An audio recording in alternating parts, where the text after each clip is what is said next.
My name is Marvetta Cole. I am 52 years old, a grocery store cashier, a mother of 2 grown children. And last night, a doctor pressed a folded note into my hand that said 3 words. Do not go home. Run. Before I tell you what I did after reading that note, let me talk to you, the one listening right now.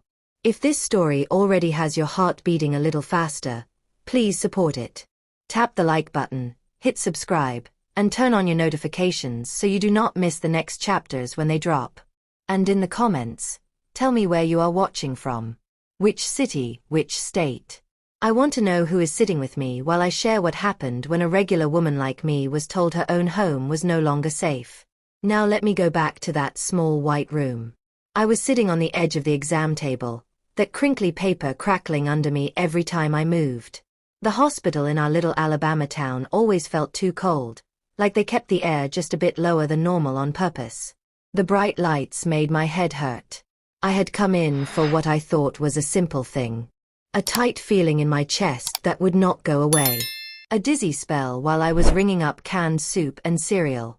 My manager, a skinny young man who always called me Miss Marvetta like I was his auntie, insisted I get checked out. You are always taking care of other folks, he said. Let somebody take care of you for once. So I let my daughter drive me to the hospital. She dropped me at the front door, fussing the whole time. Call me soon as you done, Mama, she said. Daddy will want to know what they say. I did not miss the way her voice went tight on that word. Daddy. My husband, Rufus. He was at home, working late on some repair job in the garage, or so he said. They hooked me up to machines. They drew blood. They asked about stress. I tried to joke. I said, stress, that is the only thing I get for free in this life. They laughed politely and left me alone in the room with the beep of some monitor and the tick of a clock on the wall. For a moment, I let my eyes close. I thought about my house on Willow Street. The little beige one with the flower bed I kept alive all these years. The front porch swing where I rocked grandbabies to sleep. The kitchen where I cooked for people who did not always say thank you, but their empty plates did. Home. To me, that word always meant safety. Even on the hard days, it meant my bed, my pillow, my old worn robe hanging on the back of the door. So when the doctor walked in and told me not to go there, my mind could not catch up to his words at first. He came in quiet. He was not the one who checked me in. This one looked a bit older, salt in his short curls, lines deep around his eyes. His name tag said Dr. Theron. He closed the door behind him with a soft click, then just stood there for a second, studying me. How you feeling, Miss Cole, he asked. I shifted on the table. Little better, I guess. Chest stopped squeezing. I am just tired. He nodded, but his eyes did not leave my face. He stepped closer, checked the monitor, pretended to read the chart in his hand. The room felt even colder. Did they already give you something for the pain? Just something small. They said it was more stress than heart. He hummed under his breath. Then he did something strange. He pulled a pen from his coat pocket and turned his back to me for a moment, writing fast on the paper clipped to the chart. His shoulders were tight. When he turned back around, he had a small square of paper folded in his hand. Miss Cole, he said, his voice very level. I'm going to hand you your lab results in a moment, and I'm going to talk in a normal voice like everything is fine. I need you to listen to my words, but I also need you to look at what I am giving you. Do you understand? My skin prickled. Something in his tone told me this was not a game. I think so, I said slowly. He placed the folded paper in my palm and closed my fingers over it. His hand was warm. Mine had gone cold. Your heart looks okay for now, he said, his voice calm and professional. You do need to rest more. Less stress, better sleep.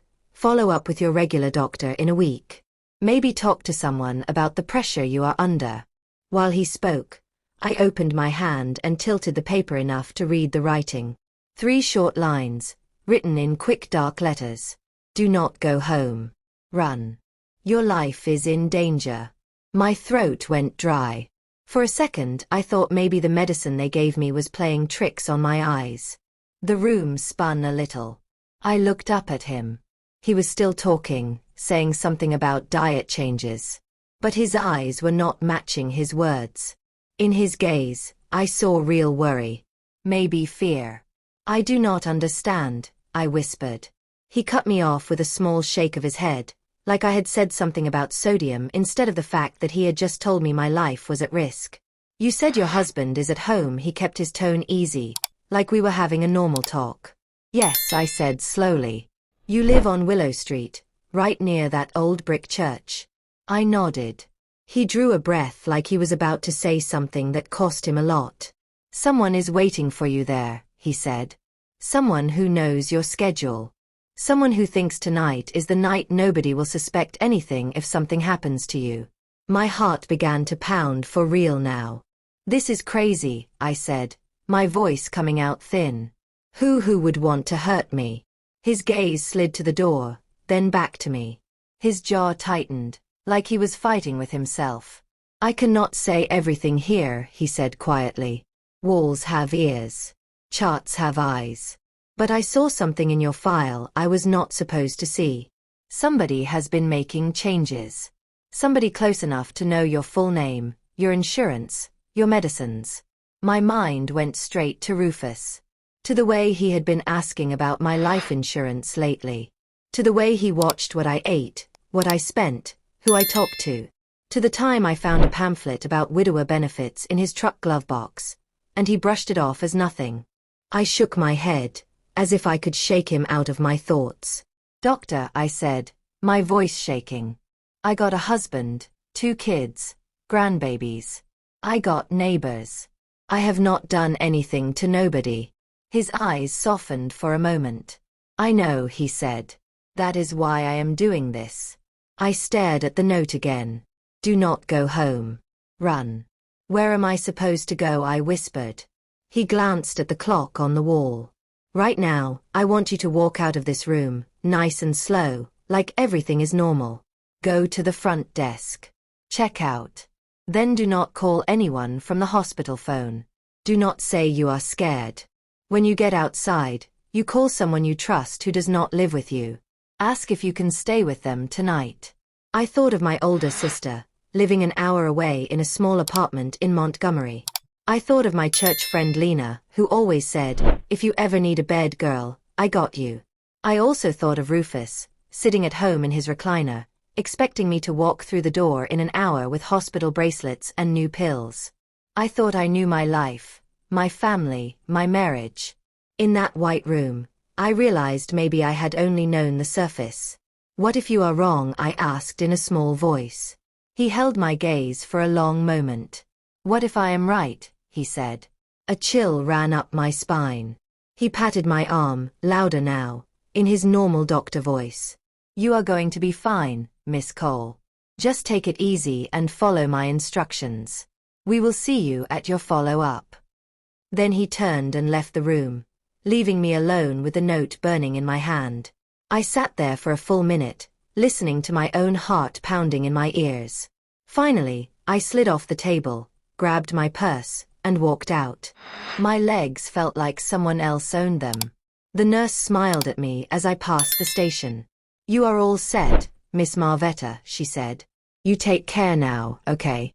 I nodded, feeling like I was walking in a dream. The automatic doors slid open with a soft whoosh. The warm night air washed over me as I stepped out of the hospital into the parking lot. Streetlights cast yellow pools of light on the asphalt. I pulled my phone from my purse with shaking fingers. I was about to tap my sister's name when my screen lit up on its own. Unknown number. A new text slid across the top of the screen. 5 little words that made the note in my hand feel even more real. Why are you still alive? I stopped walking. My breath caught in my throat.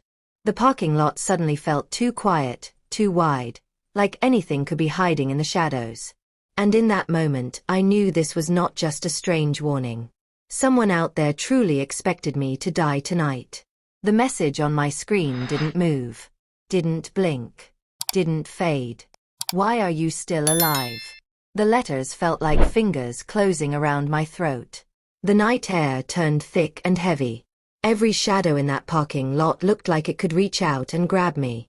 I lowered the phone slowly, forcing myself not to run. Running would draw eyes. Running would make whoever sent that message know I was scared. But inside, I was shaking so bad I thought my knees might buckle. I tucked the phone close and moved toward the sidewalk in front of the hospital, keeping my steps slow, controlled. The glass windows reflected back a woman who looked calm from the outside. Inside, my heart was slamming like it wanted out. The doctor's words echoed over and over. Do not go home. Run. He wasn't exaggerating. He wasn't confused. Someone really meant for me to die tonight. I reached the sidewalk where a row of benches sat under the streetlights. A few people were smoking, another scrolling her phone. Nobody paid attention to me. Good. I needed to disappear into normal. I lifted my phone again, hands trembling, and tapped my sister's number. It rang once. Then stopped. Call cancelled. My stomach twisted. I tried again. Call failed. The hair on my arms rose. Had someone blocked outgoing calls? Tampered with my number? Was someone watching me right now? I swallowed hard and put the phone away quickly, pretending nothing was wrong. I needed to think. I needed to breathe. And most of all, I needed to get somewhere safe. My sister lived too far. That was an hour-long drive through dark backroads. No way whoever planned this night would let me travel that far unnoticed. Lena. My church friend Lena lived 15 minutes away. Close enough to reach, far enough to hide. I stepped away from the bench, heading toward the sidewalk that led toward the bus stop. I moved fast but not frantic. Then, another buzz. I pulled the phone out. Another text. You don't listen well. I froze. My throat felt thick. Someone was watching me. Right now. From somewhere close. My eyes scanned the parking lot. Cars. Trees. Lamp posts. Nothing looked unusual. But something inside me whispered, don't run to the bus. They're expecting that. I turned casually toward the far end of the lot, where Ubers usually pulled in. If I could get a ride without walking into a trap, maybe. Another text popped up. Turn left. I stopped breathing. My shoulders locked. Turn left. They were guiding me now, trying to shepherd me like a sheep. Turn left where? Toward what? Toward who? Toward danger? A woman in scrubs walked past me and paused. Ma'am, you all right? I forced a smile. Just waiting on a ride. Long night. She nodded and walked away. The moment she turned her back, I ducked behind a row of parked cars and crouched low. I needed cover. I needed time. I needed a plan. I checked the phone again. No new message. Good. Maybe they thought I was still out in the open. For 2 minutes, I stayed hidden. Slow breathing. Eyes scanning. Then, a heavy pair of footsteps crunched on gravel. Slow. Confident. Like the person walking wasn't searching, but closing in. I ducked lower behind the bumper, heart hammering in my ears. The footsteps stopped near the corner of the hospital wall. A man's voice floated through the quiet. She ain't coming out this door. Something spooked her. She's hiding somewhere. Another voice answered. Deeper. Colder. Check the lot. She couldn't have gone far.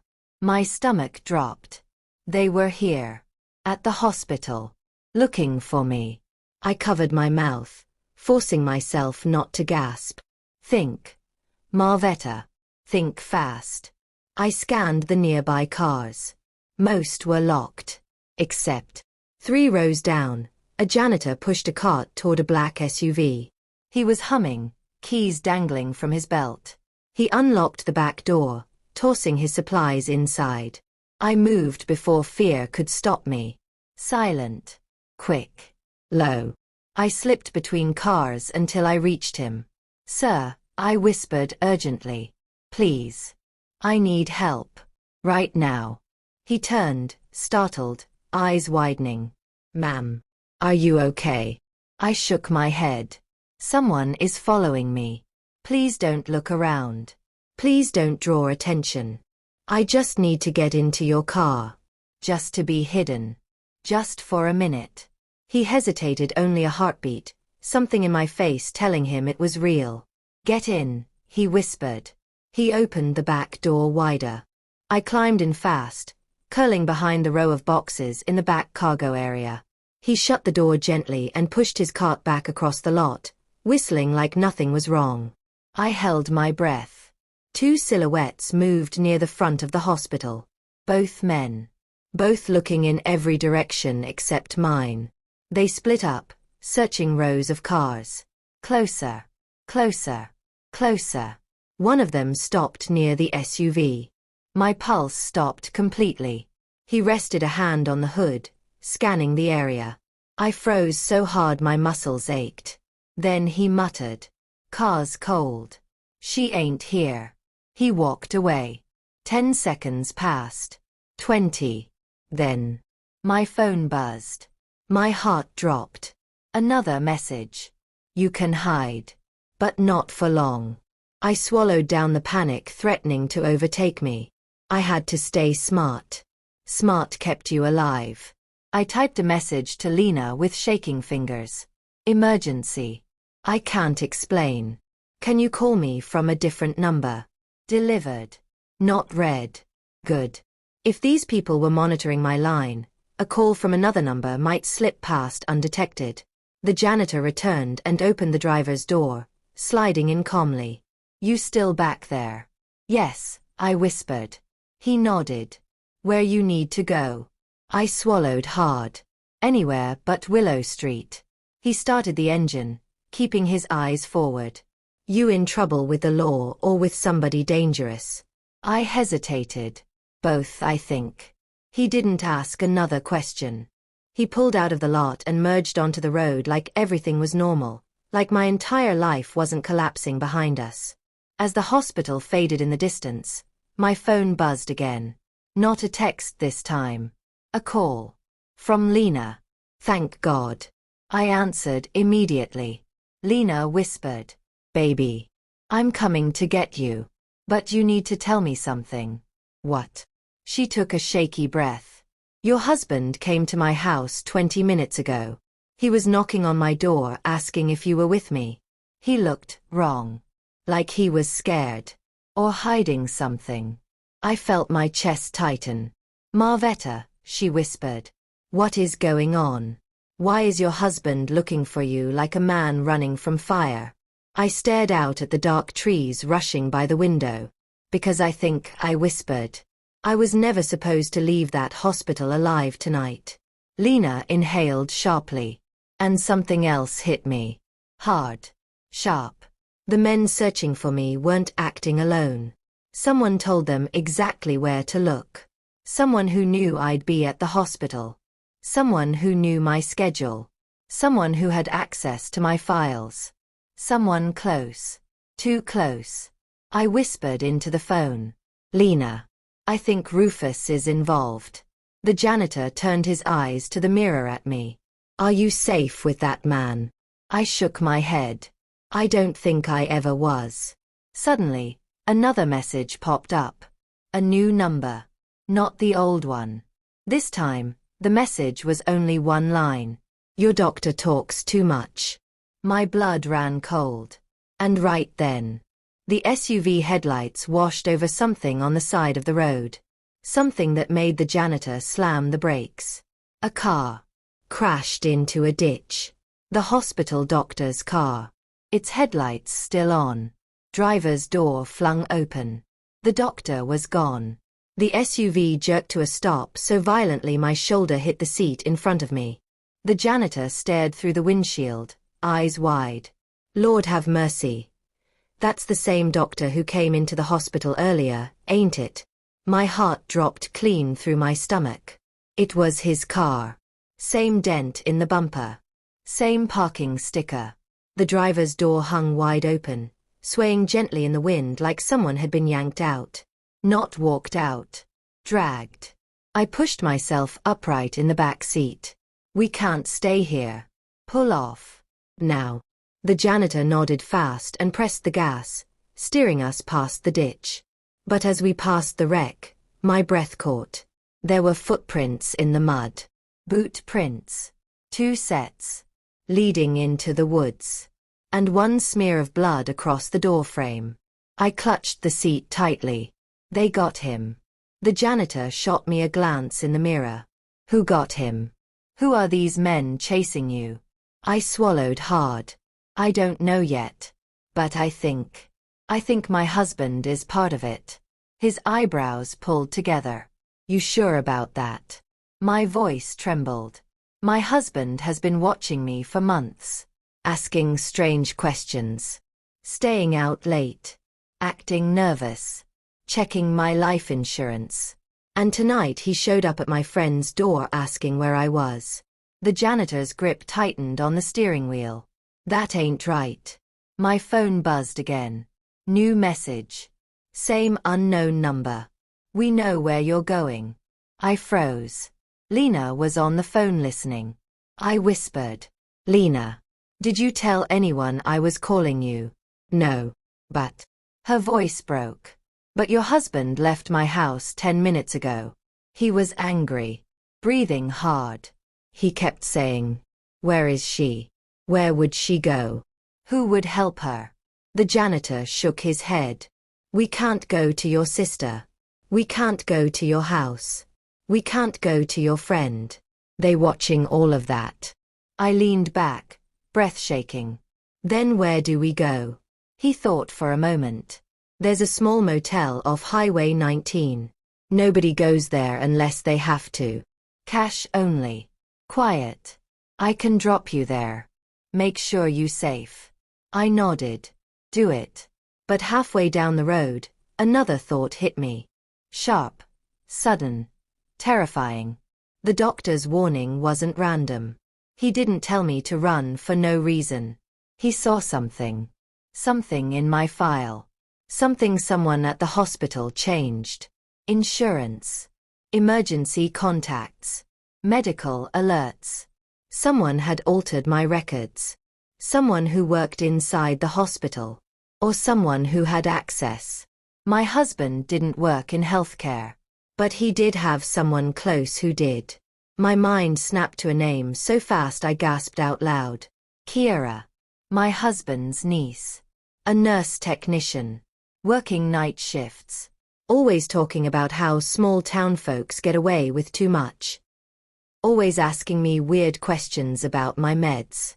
She had access. She had motive. She had been close to my husband for years. My chest tightened as the truth clicked into place. This wasn't some random attack. This wasn't a stranger danger situation. This was planned. Inside my home. Inside my family. Maybe inside my marriage. I whispered into the phone. Lena. I think I know who changed my file. Who? Kiera. Rufus's niece. Lena hissed through her teeth. Lord have mercy. I never trusted that girl. She always had eyes too cold for her age. Before I could respond, headlights appeared behind us. Bright. Too bright. Creeping closer. The janitor glanced at the mirror. That car behind us. Been trailing us for a mile now. My heart hammered. Is it them? He pressed the gas gently. Let's see if they speed up. They did. Immediately. I whispered. They're following us. He nodded grimly. Hold on. He turned sharply into a side road between tall pines. The car behind us followed again. He turned right. They turned right. He slowed. They slowed. Sweat beaded on my hands. Then. The other car's headlights flashed once. Then twice. The janitor cursed low. That's a signal. Somebody telling the others they found you. My phone buzzed again. A message from the unknown number. Took you long enough. We're right behind you. Fear rushed through me so fast I felt like I was shaking from the inside out. The janitor whispered. They don't want to hit you on the road. Too visible. They want to corner you. I swallowed hard. Then don't let them corner us. He nodded, eyes sharp. I'll do my best. He pressed the pedal hard, and the SUV roared forward. Trees blurred. Road twisted. The car behind us kept up easily. They weren't trying to hide anymore. They wanted me to know I couldn't outrun them. The janitor muttered. Hold tight. This road meets Highway 19 in 2 minutes. If we make it that far, there'll be people. Lights. Traffic. They won't try nothing there. I gripped the seat. But then, the car behind us hit its high beams. The road lit up like daylight. And a second car pulled out from a side road ahead of us. Waiting. Blocking the way. The janitor slammed the brakes. The SUV skidded sideways and stopped. We were trapped. One car behind us. One car in front of us. No way out. The janitor whispered. Get ready to run through the trees if you get the chance. I opened my mouth to respond. But then both cars' doors opened at the same time. 4 men stepped out. Tall. Broad. Dressed in dark clothes. One of them pointed straight at our SUV. Get out. Now. My heart pounded so hard I felt it in my teeth. Then the tallest one stepped into the headlights. And my breath stopped altogether. It was Rufus. My husband. Standing there like he had been looking for me all night. His face twisted with something cold. Something determined. Something I had never seen before. He pointed at me through the windshield. Marvetta. He said my name like a threat. Get out the car. Behind him, in the glow of the headlights, I saw a familiar figure. A woman stepping out slowly. Kira. Smiling. Calm. Like this was all part of a plan she'd practiced. In her hand. The same note the doctor gave me. My note. Crumpled. Bloody. She lifted it and shook it at me. Your doctor shouldn't have interfered. My blood ran ice cold. Rufus stepped forward. You shouldn't have either. And just as the janitor whispered, run. The man behind our SUV lifted a gun. The man behind us raised the gun like he was lifting nothing heavier than a remote control. No shaking. No hesitation. No warning. The janitor's voice snapped like a whip. Get down. I ducked so fast my forehead hit the seat in front of me. The janitor grabbed the steering wheel with one hand and reached back with the other, pushing me flat to the floorboard. A gunshot split the air. The back window exploded, glass flying everywhere. The janitor yanked the gear shift into reverse. Brace yourself. Our SUV jerked back hard, wheels spinning on gravel. I clung to the carpet with both hands, my breath coming in short, panicked bursts. Another shot. Then another. The bullets pinged off the metal frame like hail. I heard Rufus shouting. Do not let her get away. Do you hear me? Do not let her go. Kira's voice floated through the chaos, calm and icy. She wasn't supposed to live this long anyway. My blood ran cold. The janitor jerked the wheel hard left, skidding us sideways between a ditch and a tree line. Hold on. We fishtailed through a patch of mud and spun halfway around. The SUV came to a grinding stop, crooked, tilted, but not dead. The headlights from the cars behind us swung sharply as the men ran toward us. The janitor looked back at me. Now's your chance. When I open this door, you run. Don't stop. Don't look back. Go straight for those trees. Go deep until you hit that drainage tunnel. I know this land. You can follow it under the road and come out near the motel. Tears stung my eyes. Why are you helping me? He gave a small, sad smile. Lady, I got a daughter your age. And if she were in trouble, I'd pray somebody did the same for her. Before I could answer, Rufus's voice boomed. Now. Get her out of that car now. Doors slammed. Boots pounded. Someone cocked another gun. The janitor whispered, "Run." He flung his door open. And all hell broke loose. Men shouted. Shots cracked through the night. Flashlights swung wildly. The trees echoed with noise. I opened my door and threw myself to the ground, landing hard on my knees. Pain shot up my legs, but I didn't stop. I crawled fast on hands and elbows until I reached the ditch, then scrambled up and bolted into the woods. Branches slapped my arms. Thorns scraped my clothes. Leaves tangled in my hair. Behind me. There she is. Don't let her get away. Go right. I see movement. My lungs burned. My feet ached. My heart felt like it would tear out of my chest. But I kept going. I wasn't dying tonight. Not for Rufus. Not for Kira. Not for their secrets. The woods grew darker. Quieter. Too quiet. Then I tripped. My foot caught on a root and I fell forward, sliding down a short slope and landing in cold water. Mud soaked my jeans. My palms stung from gravel. But there, in the moonlight, I saw it. A wide metal pipe hidden under the brush. A drainage tunnel. Just like the janitor said. Footsteps crunched behind me. Closer. Closer. Voices cutting through the darkness. Fan out. She couldn't have gone far. Check the ditch. Check the tunnel. My blood turned to ice. They were right above me. I didn't breathe. Barely blinked. The moonlight hit the water. The current moved gently toward the pipe. I crawled inside it. Cold water up to my shins. Rust under my hands. The smell of mud and old metal burning my nose. I squeezed deeper inside until the darkness swallowed everything. Behind me, footsteps stopped. Then I heard Rufus's voice. Clear. Dangerously calm. She got into the tunnel. My heart stopped. Kira spoke next. Then block the other side. She'll come out eventually. Just like the doctor did. My breath caught. The doctor. They caught him too. Killed him for helping me. My chest tightened with grief and fear. Rufus's voice came again. No. I want her alive. An awful silence followed. Kira finally asked. Why? We planned this for months. What changed? Rufus's voice dropped to a cold, hollow growl. I want her to know why. I covered my mouth to keep from crying out. Know what? Why he wanted me dead. Why he planned this nightmare. Why his own wife was running for her life.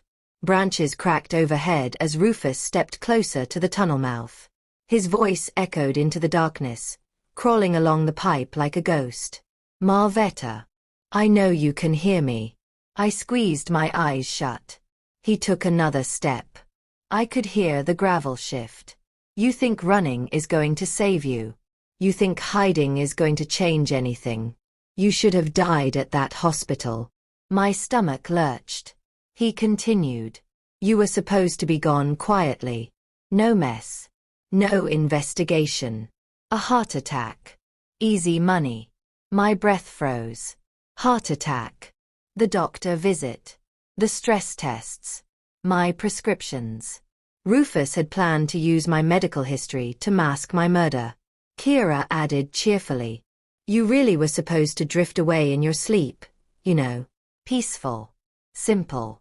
Pretty poetic, really. I shook uncontrollably. Rufus kept talking. But you made things difficult. You asked too many questions. You started paying too much attention. And when you fainted last month, you woke up too soon. I covered my mouth harder. Everything clicked. The fainting spell. The nausea. The way Rufus insisted on bringing me vitamins from his niece. Kira laughed softly. She wasn't supposed to wake up that fast. That medicine should have kept her down for hours. Rufus snapped. Shut up. A pause. Then he leaned closer to the tunnel opening. This is your last chance, Marvetta. Come out. Be smart. Don't make me drag you out the way we dragged that doctor. A sob broke from my throat before I could silence it. Rufus froze. I heard that. She's in there. Kira hissed. Good. Block the back exit. Smoke her out. I scrambled backward in the tunnel, splashing water everywhere. They were about to trap me. I had 1 minute. Maybe less. My hands found the wall behind me. No exit. No ladder. No break in the pipe. Just metal. My mind raced. Think. Think. Marvetta. Then my hand brushed something. A metal grate loose on one side. Rusted. Weak. If I kicked it hard enough. Outside, Rufus shouted. Now. Light it up. Footsteps thundered toward the other end of the pipe. I had no choice. I swung my leg back and kicked the grate with all the strength left in my body. It rattled, moved, didn't fall. Behind me, smoke began drifting into the tunnel. Kira laughed. She'll come running out in a second. I kicked again. And again. My foot throbbed. My breath burned. Smoke thickened. Rufus called out. She's done. We got her. I screamed through clenched teeth. Open. And with one final, desperate kick, the grate broke free and dropped into darkness. Cold air rushed upward. A vertical drainage shaft. Maybe 8 feet deep. Maybe more.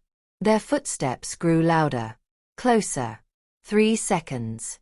I swung my legs into the hole, slid forward, and let myself drop into pitch-black water. The cold swallowed me whole. Above me, I heard Rufus shouting. Where did she go? Find her. Find her. But I was already gone. Swept into the underground current. Tumbling. Sinking. Fighting upward. I burst through the surface in another chamber, gasping hard. My body shivered. My mind raced. I crawled toward a faint circle of moonlight ahead. A second exit grate. I pushed through it and collapsed onto wet gravel behind the motel on Highway 19. Shaking. Cold. Alive. But my nightmare wasn't over. My phone buzzed. A new message. From Rufus. 3 words. You can't hide. I lay on the gravel behind the motel, soaked, freezing, lungs burning like fire had settled inside me. My clothes clung to my skin. My hair dripped water down my neck. And my hands shook so violently I had to curl them into fists just to make them obey me. The drainage tunnel behind me hummed with the sound of rushing water. Every tiny splash echoed like footsteps. Like someone still chasing me. I forced myself to sit up. My ribs screamed in protest. My ankle throbbed from the fall. But pain meant I was alive. And being alive meant I still had a chance. My phone buzzed in my pocket again. Rufus. The man who promised to love me. The man who tried to poison me. The man who coordinated men to hunt me like an animal. He sent another message. Stop running. You're only making this worse. Worse. For who? Him. His niece. Their plan to cash out my life insurance? I swallowed hard and pushed to my feet. I couldn't stay in the open. Not here. Not behind some rundown motel where anyone driving past could see me. I limped toward the back door of the motel lobby. It was locked. But on the wall beside it was a vending machine, flickering with the same dull light these places always had. Behind it was a narrow gap, just wide enough for me to slide into. I pressed myself into the gap and curled down, hidden by shadows. And only then did I let myself breathe. Just 1 minute. 1 minute to settle my mind. But 1 minute was too long. A car rolled into the motel parking lot. Slow. Creeping. Headlights off. I froze.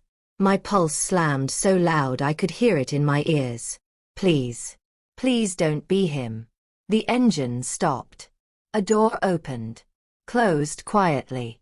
Footsteps. Approaching the motel entrance. I held my breath. Someone rattled the lobby door. Locked. Then I heard a voice I recognized. But not Rufus's. Lena. Baby, please tell me you're here. My throat tightened. I slid out from behind the vending machine. Lena saw me and gasped. Oh Lord. Marvetta. She rushed toward me and wrapped her coat around my shoulders. You cold as death. What happened to you? Where did you come from? You look like you crawled out the river. I gripped her arm. I almost did. Her face turned pale. Get in the car. Right now. She hurried me to her old Chevy, fussing over me the whole way. I collapsed into the passenger seat, still trembling. Lena slammed her door and locked every lock on the car. Then she looked at me with eyes full of fear. Tell me everything. Right now. I breathed slowly, pulling myself together. Lena. Rufus tried to kill me. Her hand flew to her chest. What did you just say?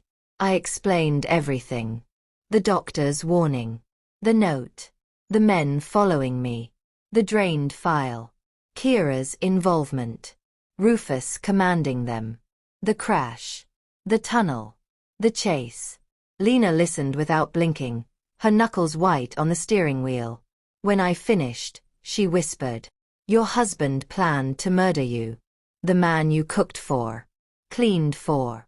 Prayed for. Shared a bed with. Called father to your children. That same man wanted you gone. I wiped tears from my cheeks. I don't understand how we got here. Lena shook her head. Oh, I can tell you exactly how. Somebody convinced him your life was worth more dead than alive. My heart dropped. Life insurance. My policy. The one Rufus insisted we raise last year. The one he said was, just in case. The one I signed without reading because I trusted him. But why would Kira help him? Lena scoffed. That girl always been about money. You remember when she scammed her own auntie out of that savings bond? If she thinks she can get paid off your death, she'll help bury you herself. I shivered. Lena reached over and squeezed my hand. You safe with me tonight? We going to my sister's house. Nobody knows that address. We'll call the police when you warm up. I shook my head immediately. No. Not the police. Lena frowned. Why not? They need to know about Rufus. About those men. I swallowed. Because someone helped change my file at the hospital. Someone inside. Someone who could have erased evidence. Someone who could make my accident look natural and close the case without questions. We don't know who else is part of this. Not yet. Lena stared at me. Then nodded. Okay. We stay quiet. We move smart. We don't trust nobody. As she started the engine, my phone buzzed again. Another message. This time from a different number. The message was 4 words. We found your friend. Lena's eyes widened. What does that mean? What friend? I felt my blood go cold. Every nerve in my body tightened. Lena's voice grew louder. Marvetta, what does it mean? And then it clicked. Like someone striking a match inside my brain. My daughter. My son. My grandbabies. They were looking for anyone connected to me. I whispered. Oh God. They think I'm with my kids. Lena's mouth dropped open. Lord Jesus. Her voice cracked. Baby, they're going after your family. Before I could respond, headlights swung into the motel driveway. A dark SUV. Not Lena's. Not the janitor's. The same shape. The same speed. The same shadowy windows. I sank in my seat. It's them. Lena hit the gas. The car jerked forward. But the SUV pulled in fast, blocking the exit completely. A man stepped out. Not Rufus. Not Kira. Someone worse. Someone whose voice I recognized from the woods. The man who said, "Check the tunnel. She's in there." He walked toward us with slow, deliberate steps. No rush. No fear. No hesitation. Lena whispered, "Do not move. Do not let them see you." But it was too late. He stopped right in front of our car, tilted his head, smiled. Then he said the words that drained all the blood from my body. "Mrs. Cole, your husband wants you home." And he lifted something in his hand. My daughter's phone. The headlights behind us grew larger, brighter, more aggressive. The truck shook as the janitor pushed it past 80 on the empty Alabama highway. Wind roared through the cracks in the old window frame. My heart thudded so loud it drowned out the engine. Rufus's SUV was closing in. Fast. Too fast. I gripped the dash with both hands. How far are they behind us? The janitor glanced into the side mirror. 30 seconds. Maybe less. They ain't trying to follow anymore. They're charging. A cold shiver ran through me. Charging meant they didn't care if they ran us off the road. Charging meant their plan was unraveling. Charging meant they were ready to finish this tonight. My phone buzzed. I pulled it out with shaking hands. Another message from Rufus. "Bring my wife home. Or we'll start with your daughter." My breath caught. "We have to get my baby," I whispered. "We have to." The janitor didn't look at me, but his voice was sharp. "We will. But not with them on our tail." A mile ahead, streetlights marked the end of the woods and the beginning of a quiet town. Davenport Mill. Small place. One diner. One gas station. One road in. One road out. If they chased us into town, innocent people could get hurt. I couldn't let that happen. I wouldn't let this evil touch anybody else. The janitor suddenly jerked the wheel and turned off the highway onto a narrow gravel road. The tires skidded. The truck fishtailed. Dust exploded behind us. "What are you doing?" I gasped. He didn't answer. His focus was pure steel. Behind us, the SUV followed. Skidding, weaving, but still on us. Lena's voice replayed in my mind. "They're going after your family." I clenched my fists. "Not if I end this first." A weathered wooden sign flashed in the headlights. Davenport Mill Lumber. Employees only. Dead end. My stomach dropped. "You're taking us into a dead end." He nodded. "Yep." My voice cracked. "Are you trying to get us killed?" He finally looked at me. "Not killed. Cornered." That made no sense. How does being cornered help us? He pressed the gas harder. "It helps because they think they cornered us. But the old mill has tunnels under it from 30 years back. Storm shelters. Maintenance shafts. Old storage rooms." He pointed straight ahead. "And one of those tunnels leads to the sheriff's substation 2 miles down." I blinked. "You know all that?" He cut me off. "Worked this job for 29 years. Cleaned every floorboard and crawl space in this county. Including what folks forgot." A jolt of hope sparked in me. "So you're saying?" "I'm saying we ain't dying tonight." The abandoned lumber mill rose out of the dark like a giant skeleton. Rusty tin roof. Broken windows. A loading dock half collapsed. It smelled like mold and old pine even from inside the truck. The janitor swung the truck around the back. Gravel spit out behind us. Rufus's SUV turned the corner and roared into view. "He's right behind us." I cried. "Good. We're almost there." We screeched to a stop beside a sagging warehouse door. The janitor killed the engine. He grabbed my arm. "Listen to me. When I open that door, you run straight down the hall. It will split into 3 tunnels. Take the middle one. It dips down low, so you gotta duck. At the end is a ladder. Climb it. You pop out behind the sheriff's building. Right by the dumpsters. Tell them everything." I shook my head. "No. No, I can't leave you behind." He smiled softly. "You ain't leaving me behind. I'm just staying out front to buy you 2 minutes." My eyes filled. "Why would you do that for me? You don't even know me." He tightened his jaw and said quietly, "Because those men didn't just chase you. They killed a doctor who tried to help you. They tried to kill me too.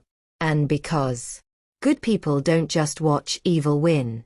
Before I could answer, Rufus's SUV skidded to a stop behind us. Doors slammed. Men's voices shouted.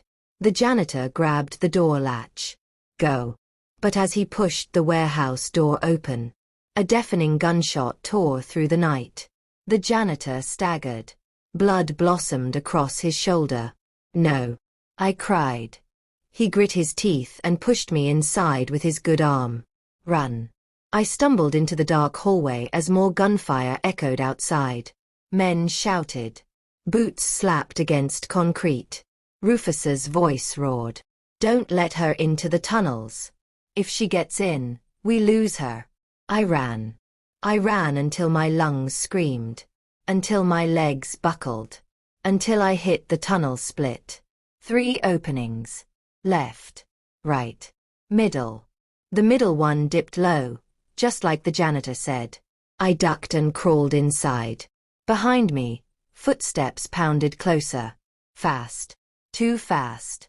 And then, a familiar voice echoed through the tunnels. "You ain't going nowhere, Marvetta." Rufus. My stomach twisted. He was in the tunnels with me, chasing me, like a monster in a nightmare.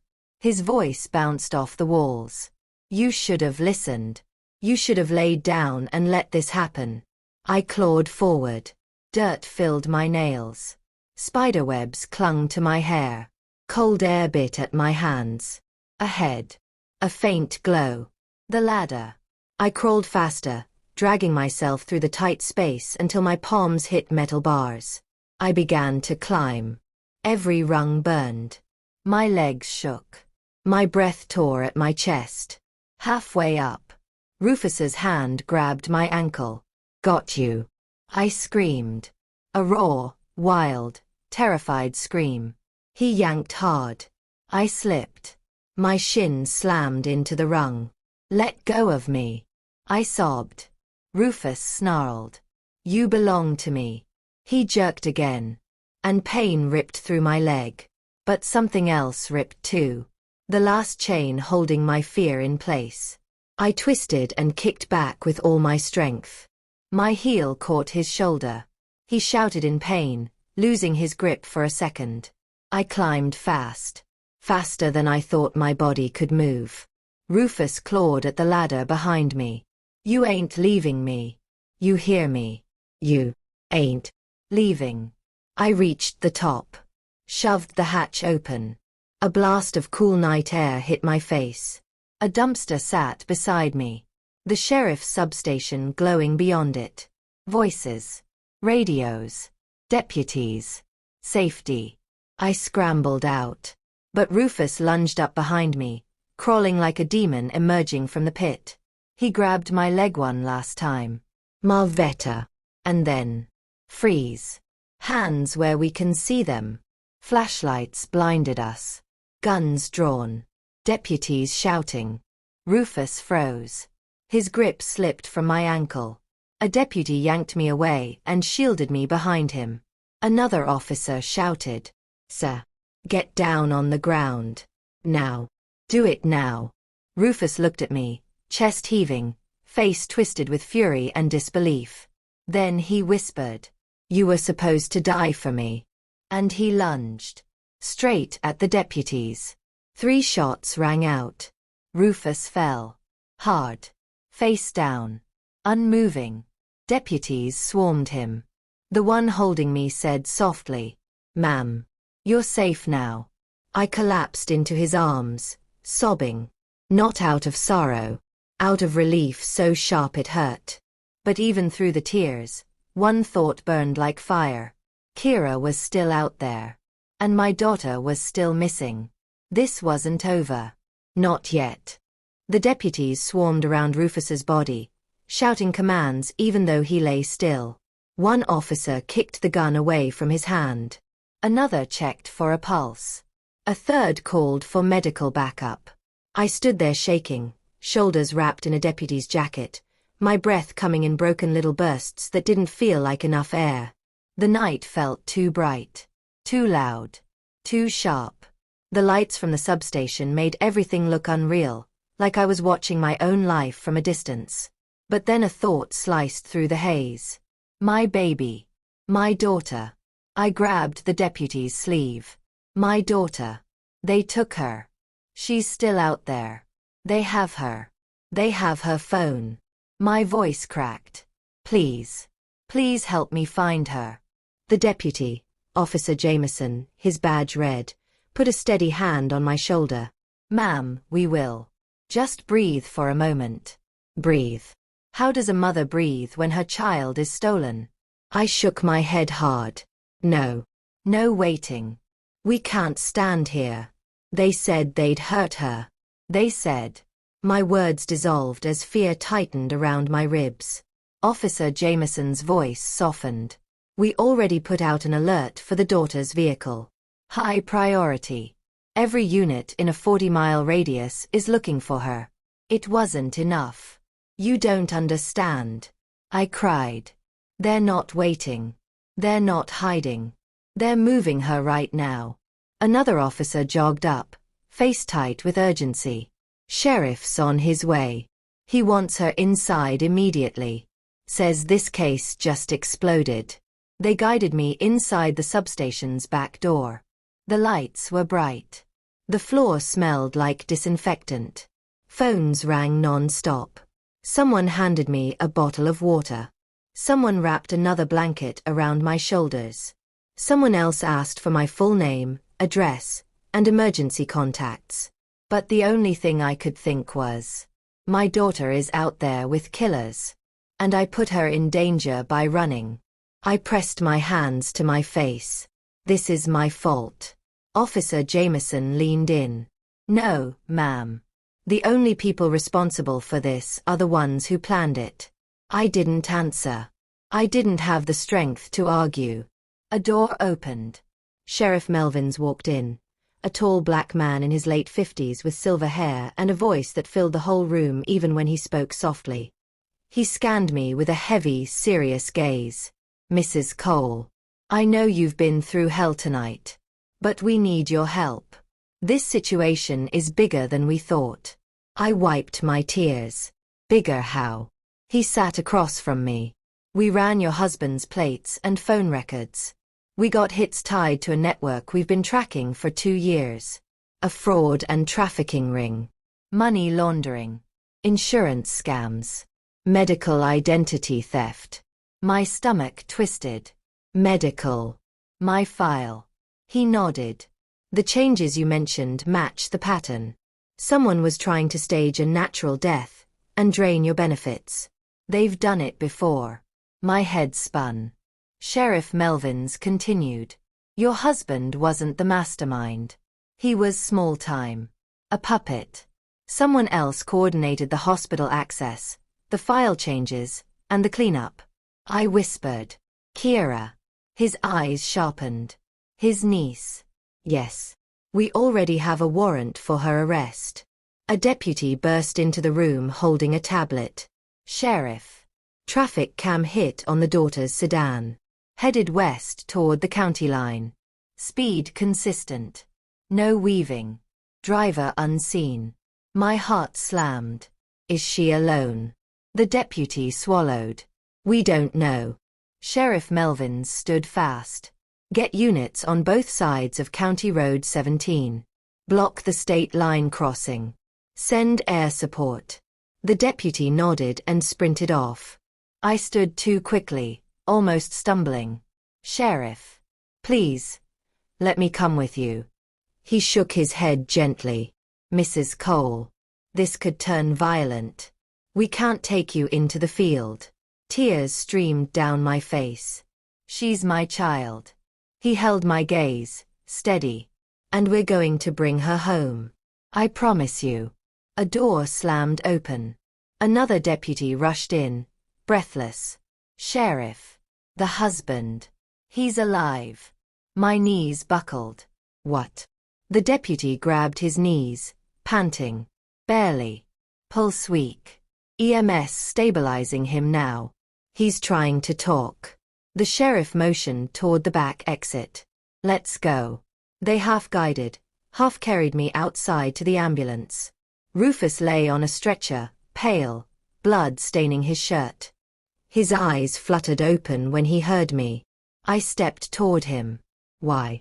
Why did you do this to us? To me. To your daughter. To our family. His voice croaked out, weak, wet, fading. It wasn't supposed to go like this. A tear slid down my cheek. Then why? He swallowed hard. Eyes. On her. On your girl. My whole body went cold. What about my daughter? He coughed violently. Kira. Didn't follow instructions. She took your girl. For leverage. Leverage. I choked out. Where is my daughter? Where is she right now? Rufus's eyes rolled back. He struggled to push words out. Old church. On Denson Road. The basement. Then his head fell to the side. The heart monitor spiked. Paramedics pushed me back as they worked to revive him. Sheriff Melvins barked orders. Denson Road. That's the abandoned church near the river. Send every available unit now. He turned to me. Mrs. Cole. Stay here.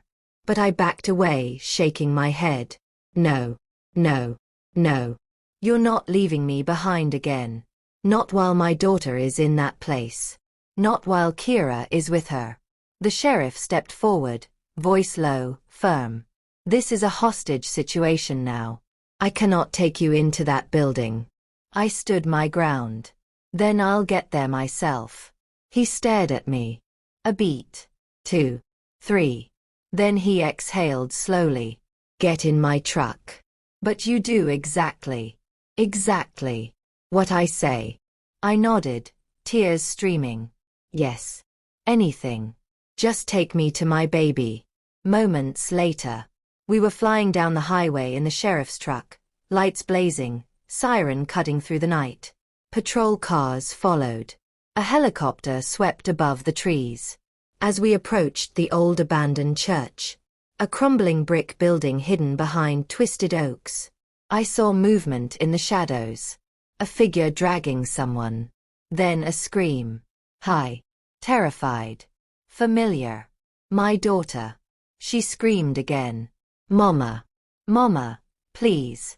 And before the sheriff could grab me, before logic or safety or fear could stop me, I threw open the truck door. And I ran straight toward the church. My legs moved before my mind could catch them. I sprinted across the gravel lot toward the dark outline of the abandoned church, my daughter's screams slicing through the night like knives. Behind me, Sheriff Melvins shouted. Mrs. Cole. Stop. We haven't cleared the building. But there was no force on earth. No sheriff. No gun. No killer. That could keep a mother from her child. I burst through the church's decaying front doors. The air inside was cold and sour, filled with dust, mildew, and something metallic. Fear or blood, I couldn't tell. The church had been shuttered for 20 years. Broken pews leaned in crooked rows. Moonlight filtered through cracked stained glass windows, painting the floor in jagged colors. Every shadow felt like a hand reaching for me. Then I heard it. My daughter's voice. Crying. Begging. Mama. Mama. Please hurry. That sound carved me open. I stepped farther into the church, gripping a broken pew for balance. Where are you? Baby, where are you? Her voice came from below. A muffled sob. Somewhere under the floor. The basement. I ran toward the back of the sanctuary, toward the narrow door half hanging off its hinges. A soft laugh drifted up the stairwell. Kira. Her voice was cold, steady, almost amused. I knew you'd come. You always were predictable, Auntie. I stopped at the top of the stairs. My breath caught. My hands trembled. But my voice came out steady and deadly calm. Where is my daughter? Where is she? Kira stepped into view halfway down the staircase, holding a flashlight under her chin. In the dim beam, her smile looked carved on. Safe, for now. It really depends on you. I clenched the railing. Kira. This ends tonight. She tilted her head. Oh, I know. We're tying loose ends. Your husband tried to do that himself, but...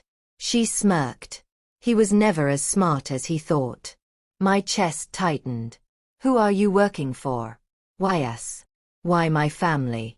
She sighed dramatically. Auntie. You think this is about you? She took a step up the stairs. It was never personal. It was profitable. Your husband owed people. Big people. Dangerous people. He promised your life insurance would cover his debt. You were just currency. I felt sick. My life. My future. My grandchildren's grandmother. Sold like a bargain bin item. Kira shrugged. Then he got greedy. Tried to skim a little. Tried to drag his feet. That's when the others stepped in. Others. My heart pounded. Who? Who else is in this? She leaned forward, eyes glittering. You'll see soon enough. Behind her, my daughter screamed again. Mama. She tied me up. Please help me. Mama. My knees almost gave out. Let me see her, I demanded. Right now. Kira smirked. Come get her. Then she darted down the stairs. I charged after her, flying down the steps 2 at a time.